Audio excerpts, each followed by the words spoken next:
नमस्कार। आप सभी श्रोतागण का हार्दिक आभार, अभिनंदन। आज का विषय समाज के उन लोगों के लिए है जो अपने भ्रम की वजह से या कहें तो अपने बिना किसी अनुभव के बिना पर ये कह देते हैं कि जब एक नशे से पीड़ित व्यक्ति की नशे की समस्या का समाधान बाहरी किसी भी साधनों संसाधनों के माध्यम से नहीं हो सका तो किसी फाउंडेशन में या कहें तो रिहैबिलिटेशन सेंटर में, एक तरह फाउंडेशन ही होती है, रिहैबिलिटेशन सेंटर में कैसे संभव होगा। ठीक है, ये जागरूकता की कमी दिखाता है उनका ये विचार ना। और अगर कहें तो एक सकारात्मक दृष्टि से कहें तो ये बात भी दर्शाता है कि समाज में उपलब्ध जितने भी साधन हैं उनका प्रयोग उन्होंने नशे से पीड़ित व्यक्ति को उसकी समस्या से निकालने में किया है। असफलता के सिवाय कुछ मिला नहीं है, लेकिन चाहत अभी भी है कि वो निकले, है ना।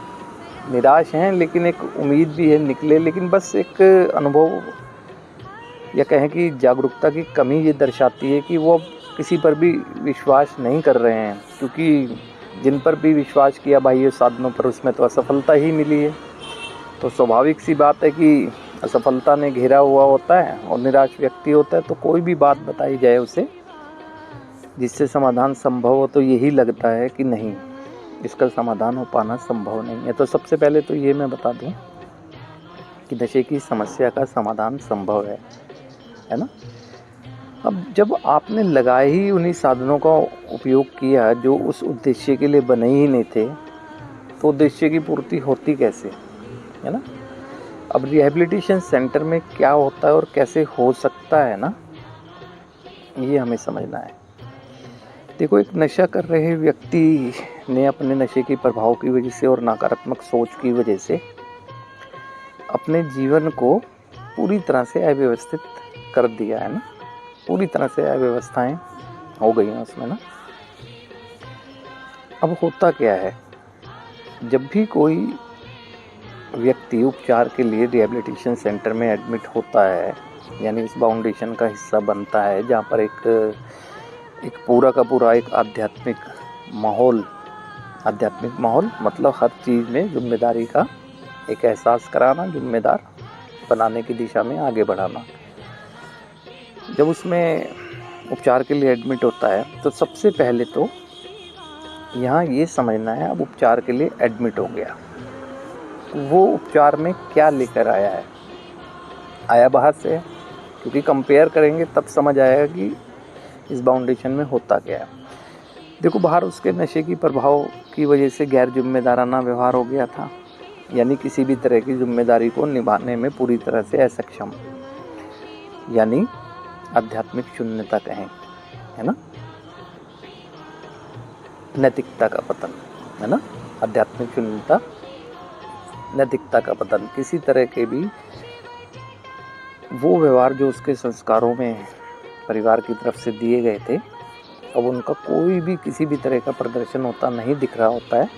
आध्यात्मिक शून्यता की स्थिति, यानी एक तरह से नरकीय जीवन, पूरी तरह से मानसिक रूप से असंतुलित, इनसेन एक्टिविटीज़। मानसिक असंतुलन तो इनसेन एक्टिविटीज़ होना स्वाभाविक सी बात है ना।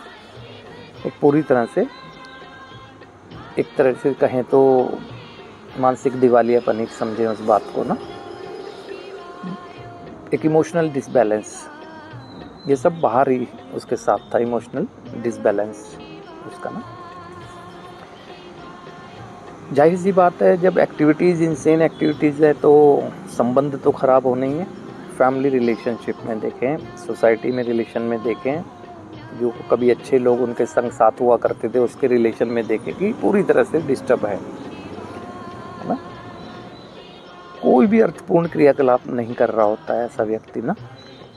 कोई भी एक्टिविटीज़ ऐसी नहीं होती है जो यूज़फुल हो, प्रोडक्टिव हो, जिसका कोई औचित्य हो, है ना। बस कर रहा होता है वो। जब सिग्नल ही गलत जा रहे हैं तो एक्टिविटीज़ सही कैसे होगी ना।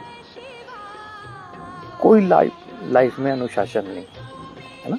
अनुशासनहीनता चरम प्रकाष्ठा पे, ना उठने का समय, ना बैठने का समय, ना खाने का समय, ना सोने का समय, या किसी भी कार्य क्षेत्र में जिसमें संलग्न है उसमें परफॉर्म करने का समय ना। तो एक ऐसे दौर से गुजरता हुआ व्यक्ति, है ना, पूरे जब जीवन को अंधकार में ले जा रहा होता है, तो जो उसका शरीर हो रहा होता है ना, मानसिक रूप से असंतुलित है, भावनात्मक रूप से असंतुलन है, वो शारीरिक रूप से भी बिल्कुल ऐसी स्थिति में पहुंच जाता है कि परिवार का स्वाभाविक है चिंतित होना, है ना। कई तरह की फिजिकल प्रॉब्लम को झेल रहा होता है ना, फिर भी नशा नहीं छोड़ रहा होता है। अंत में ऐसी स्थिति में जब बाहर के सारे साधन फेल हो जाते हैं, अब कहते हैं ना कि एक कहें तो जिंदा रखने की चाहत, है ना। कौन है जो हष्ट पुष्ट है और बहुत अच्छी स्थिति में होता है और परिवार उसके लिए डिसीजन ले रहे नहीं। अब जब जीवन संकट में आ गया, पहले बचाना प्राथमिकता हो गया ना, कि पहले इसके जीवन को सुरक्षित किया जाए। जीवन तो फिर संभव है जी ही लेगा। तो ये सब चीज़ें लेके वो एक व्यक्ति एडमिट होता है। अब जाहिर सी बात है, जब फिजिकल प्रॉब्लम्स को झेलता हुआ वो पहुंचा है, तो सबसे पहले रिहेबिलिटेशन सेंटर में, यानी कहें तो इस फाउंडेशन में, वो जीवन की इमारत जो उसकी, है ना, एक क्रैक्स आ गए थे जिससे जीवन जी नहीं पा रहा था, सबसे पहले उसको फिजिकल की ओर किया जाता है ना। यानी जो लेके आया अंत में, जिसकी वजह से डिसीजन हुआ, सबसे पहले फाउंडेशन में उसी को केयर किया जाता है ना। जाहिर सी बात है, जिस पर इतनी डिपेंडेंसी थी, एक मानसिक जुनून इस कदर हावी था, तो वो व्यक्ति को पीड़ा होनी है, शारीरिक पीड़ा, यानी विड्रॉल कहें तो शुरुआत में उसके शरीर को ही सुरक्षित किया जाता है ना। अब जब शरीर एक सामान्य स्थिति में रिएक्ट करने लगता है ना, वो फिजिकल विड्रॉल से एक निकल रहा होता है, कभी हो भी रहे होते हैं, सिचुएशनल हो सकता है, लेकिन निकलने की दिशा में बढ़ जाता है, तो अब उसको कोई आराम नहीं कराया जाता है ना। फिजिकल विड्रॉल के बाद ही, मैनेज करने के बाद ही, ये रिहेबिलिटेशन सेंटर का कहें तो इस फाउंडेशन का ट्रीटमेंट प्रोसेस स्टार्ट होता है। सबसे पहले उसे एक अनुशासन में ढालने के लिए जो थेरेपी चल रही है, वो अनुशासन के अंतर्गत चल रही है, जिसमें साइकोलॉजिस्ट की भी इन्वॉल्वमेंट है, जिसमें फेलोशिप के अनुभवी लोगों की भी इन्वॉल्वमेंट है, yoga, meditation, psychology session, input session, past की लाइफ को रियलाइज़ कराने के लिए सेशन, अपने गिल्ट से बाहर निकलने के लिए सेशन, क्या प्रभाव पड़ रहा है ट्रीटमेंट का, वो सारे सेशन होते हैं रिफ्लेक्शन के रूप में, थॉट्स फीलिंग को शेयर करने के रूप में अनुशासन का पार्ट बनाया जाता है ना। अब जब वो अनुशासन का पार्ट बनता है, तो उसको मीनफुल एक्टिविटीज़ में इन्वॉल्व किया जाता है, यानी जिस एक्टिविटी में वो पार्टिसिपेट कर रहा है उसका कोई औचित्य है, उद्देश्य है वो कुछ ना कुछ। तो जब वो एक्टिविटीज़ को कर रहा होता है, तो उसकी एक पहचान मिल रही होती है उसे ना फेलोशिप में, यानी जहाँ रिलेशन वो अपनी व्यर्थपूर्ण एक्टिविटीज़ से बिगाड़ कर आया था, यहाँ पर अर्थपूर्ण क्रियाकलाप से उसके रिलेशन अनजान लोगों से एक उसके संबंध बेहतर हो रहे होते हैं। यानी कि जो फेलोशिप में अनजान लोगों से संबंध बेहतर करने के लिए, जाहिर सी बात है, व्यवहारिक अच्छा प्रदर्शन कर रहा होगा, सोच का अच्छा प्रदर्शन कर रहा होगा, तो ये प्रैक्टिस हो रही है उसकी ना। तो अपनों से तो करना और आसान है, तो रिलेशन उसके बेहतर होते हैं। कब? जब उसकी एक्टिविटीज़ एक फाउंडेशन के अंतर्गत ट्रीटमेंट का पार्ट होता है वो भी ना, तो उसमें बेहतर होते हैं रिलेशन। अब रिलेशन जब उसके बेहतर होते हैं और थेरेपी उसको रियलाइज़ कराती है पास्ट की लाइफ का, और वर्तमान में उसका निर्माण कर रही होती है आने वाले जीवन के लिए, तो स्वाभाविक सी बात है, पास्ट की याद कर कोई इमोशन आएंगे, डिसबैलेंस होते हैं, लेकिन वो इमोशंस को कंट्रोल करता है कुछ कर नहीं सकता है, जैसे इमोशनल ट्रिगर ही हमें नशा कराते हैं, वो यहाँ पर उसकी प्रैक्टिस हो रही होती है ना, सहन करता है उन चीज़ों को, जो भावनाएं आ रही है, उसे लगता है कि उसने बहुत कुछ गलत कर दिया जो उसे नहीं करना चाहिए था। एक समय बाद जब वो अपने गिल्ट से निकलता है, अपने विचारों को रखता है, तो वो इमोशंस को बैलेंस करना भी सीखने लगता है। जैसे इमोशंस को बैलेंस करना सीखने लगा और अपने मस्तिष्क को जो उसने डस्टबिन बना रखा था अब तक नकारात्मक विचारों को ग्रहण करते करते, तो वो जब उनको निकालता है ना, तो वो डस्टबिन खाली होता है, यानी मस्तिष्क में स्वच्छता आती है। अब एक स्वच्छ मस्तिष्क हो जाता है, तो जो वहाँ थेरेपी के माध्यम से जीवन के विचार दिए जा रहे हैं उसको स्थापित करना आसान हो जाता है। अन्यथा बाहर क्यों नहीं हो पाया? विचारिक गंदगी इतनी थी दिमाग में कि कोई अच्छी बात कह भी रहे हो तो वो भी अंदर जाकर ठीक वैसे ही खराब कहें या गंदी हो जाती थी। जैसे कहें कि पूरा गिलास भी अगर क्या देना, पूरा ग्लास भी अगर हमने ऐसा एक रखा हुआ है जहर का भर के, तो उसमें अगर गंगा जल डालेंगे तो वो गंगा जल को ही बन जाएगा, वो तो पूरा का पूरा ग्लास ही जहरीला ही हो जाएगा ना।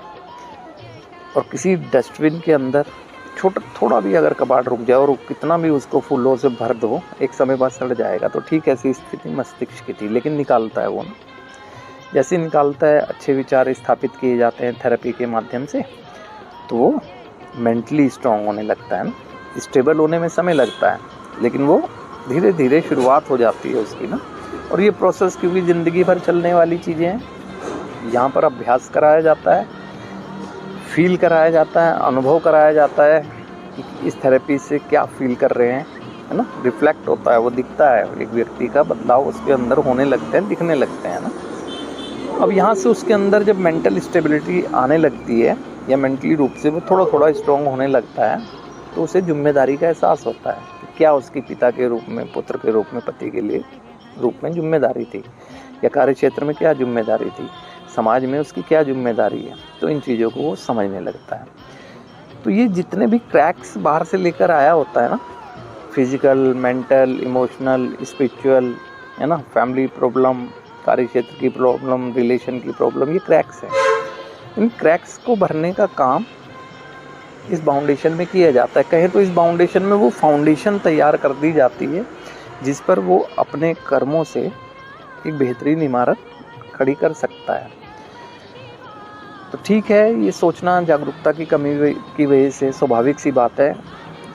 समाज के लोग सोच सकते हैं कि क्या होता है इस बाउंडेशन में। तो जो भी जानकारी दे सकता था मैंने देने की कोशिश की है कि इस बाउंडेशन में पुनः वो फाउंडेशन को तैयार किया जाता है जिस पर एक व्यक्ति अपने कर्मों से एक बेहतरीन इमारत तैयार कर सकता है। तो इसलिए जो भी डाउट्स हैं, जो भी भ्रम हुए हैं समाज में, उसको क्लियर करना एक उनका दायित्व है, ताकि किसी भी तरह की समस्या से निकालने में, किसी भी तरह से मतलब नशे की वजह से जो हुई निकालने में उसकी मदद की जा सके। तो रिहैबिलिटेशन सेंटर के माध्यम से किसी भी व्यक्ति की लचर हुई या डगमगा रही है ना, या जिसमें क्रैक आ गए, फाउंडेशन को पुनः बनाने का कार्य किया जाता है। यही वैल्यू है इस बाउंडेशन की। अब जिसकी इस बाउंडेशन में फाउंडेशन जीवन की तैयार हो जाए, तो जाहिर सी बात है उसे ग्रेटिट्यूड तो करना ही होगा। और फिर उद्देश्य के लिए जो बनी थेरेपी है उसके माध्यम से ये सब किया जाता है। तो जो भी आपकी जिज्ञासाएं, सवाल होंगे, आने वाले समय में चर्चाओं के माध्यम से मैं कोशिश करूंगा कि उसका सकारात्मक एक वे में आप तक वो संदेश पहुंचाया जा सके, जिस संदेश के माध्यम से समाज में भी, परिवारों में भी जागरूकता बढ़े और किसी की भी ज़िंदगी अब नशे की भेंट ना चढ़े या नशे में ट्रैप ना हो जाए, ये कोशिश की जाएगी। तो आज के लिए आप सभी श्रोतागण का हार्दिक आभार, अभिनंदन।